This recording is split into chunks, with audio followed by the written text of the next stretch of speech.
In this video, I'll be talking about a couple things, one of them being change expressed as a percent, and I'll also be talking about how rounding can affect our answers. First, we're going to talk about percent change. I've given a little formula here to find the percent change of something. You just divide the amount of the increase or the decrease, and then divide by the original amount. Okay. So in this case, we have an average monthly precipitation, that's rain, for Chicago, Illinois, peaks in June at 4.1 inches. The average monthly precipitation in December is 2.8 inches. What is the percent decrease from June to December? Okay, so June in this case is the original. Okay, so that's the original. And the December would be the new in this case.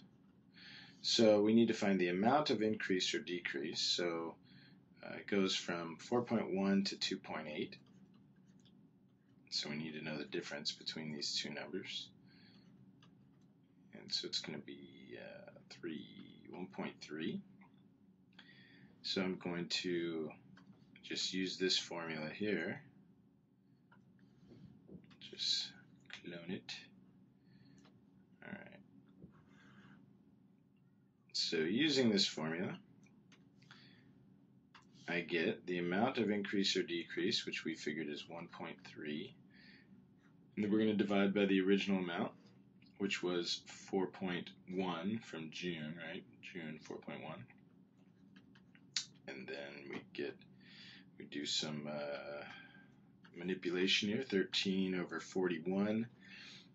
That looks like that's not going to reduce. Since we are looking for a percent, we do need to do some long division, so we can't leave it as a fraction. So 13 divided by 41, it's going to go in 0 times 41 into 130 is 3, and that's 123. And then do the subtraction, we get 70. That goes in once, and then we get, looks like 29.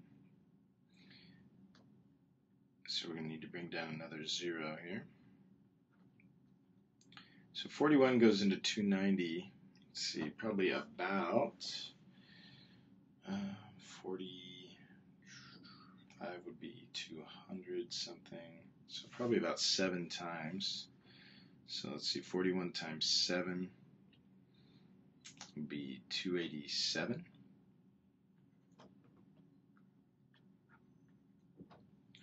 And since we're just trying to find a percent here, why don't we go ahead and round this, because it doesn't look like it's stopping anytime soon. So if we can round this to about 32%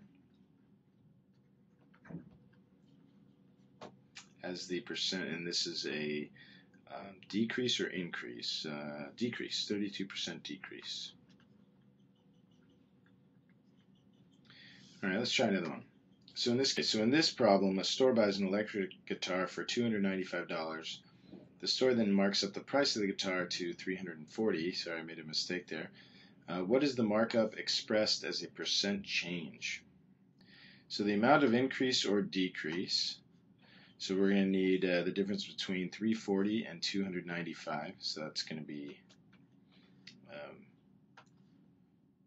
$45. Over the original amount, which is $295. And we need to make this a percent. Before I do my long division, I like to reduce because smaller numbers are easier to use. So I'm going to divide both these by 5. I'm going to get 9 over, let's see, 100 divided by 5 is 20. So 20, 40, 60 minus 1 there, so 59.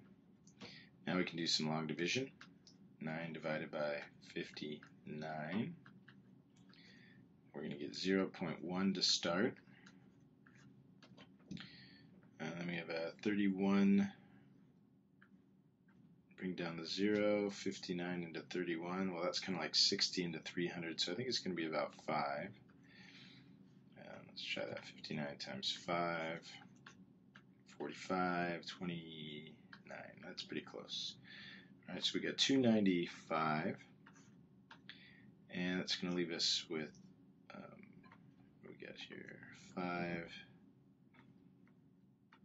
and 1, so 15. Bring down a 0, so 150, so that's going to be about 2. We can stop here because we need a percentage, so we can just round it. So 15.2 is about 15%, and that is a markup, so that's an increase, 15% increase in the price of the guitar. Alright, let's move on. Already did that one. Okay, so what I talked about earlier is how does rounding affect our answers? So let's say we have a doctor measuring a patient, and patient's weight as 162 pounds to the nearest pound. What is the patient's actual minimum weight, and what is the patient's maximum weight? So if we think about rounding, what we're really doing is deciding which number it's closest to, right? So if we have a number line here, and we have 162, we would have 163 here, and 161 here. Oops, not negative, positive 161. So to the nearest pound means if the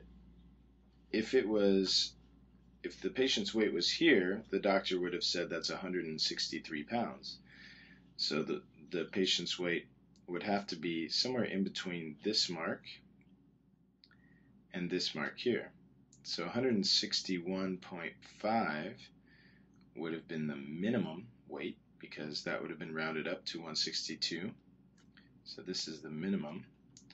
And the maximum would have been 162.49 repeating, right? Because once it hit 0.5, then it would have been rounded up to 163. So somewhere in this range is the weight of the patient. So we don't know whether he was 161.5 or 162.49 repeating. So here's the minimum. Here is the maximum. So let's say we were trying to figure out the area of a rectangle. Now, whenever you're doing any measurement, you're never going to be perfect because you can only get as accurate as the tool that you're using. So if you were measuring in millimeters, you could get accurate up to the nearest millimeter, but if you were measuring with something smaller than millimeters, you could be even more accurate, right? So it all depends on what we're rounding to, what measurement we're using. In this case, we have a rectangle, and it is 7 meters by 8 meters. So 7 and 8. But these measurements are given to the nearest whole unit, in this case meters. So we need to find the minimum and maximum possible areas of each rectangle. So now, remember, so on this number line, if we had a 7, well, that could have been a 6.5. So the smallest it could have been was 6.5. So let's make this smallest possible here. So 6.5. And the smallest possible of this 8 could have been is 7.5. So what this rectangle would have been 56 square meters, but this one would be smaller. Let's see how much smaller. It would be, that's a 5, 2, 30, 2, 0, 5. Now this is a 3, 45. Alright, so this rectangle would have been 48.75, which is quite a bit different than the original rectangle. Now let's see how much higher we could have gone. So for the maximum, it's not going to make a lot of sense to use a repeating decimal here. So let's just use 7.5 and 8.5. That's going to be real close enough, right? So let's do it. 7.5 times 8.5, and again we get 5, 37, 0, 40, 56 plus 4 is 60, 63.75 would be the maximum. So as you can see, the rounding here made quite a bit of difference. The area of this rectangle could be anywhere from 48.75 square meters to 63.75 square meters. Alright, thank you for watching the video. Bye-bye.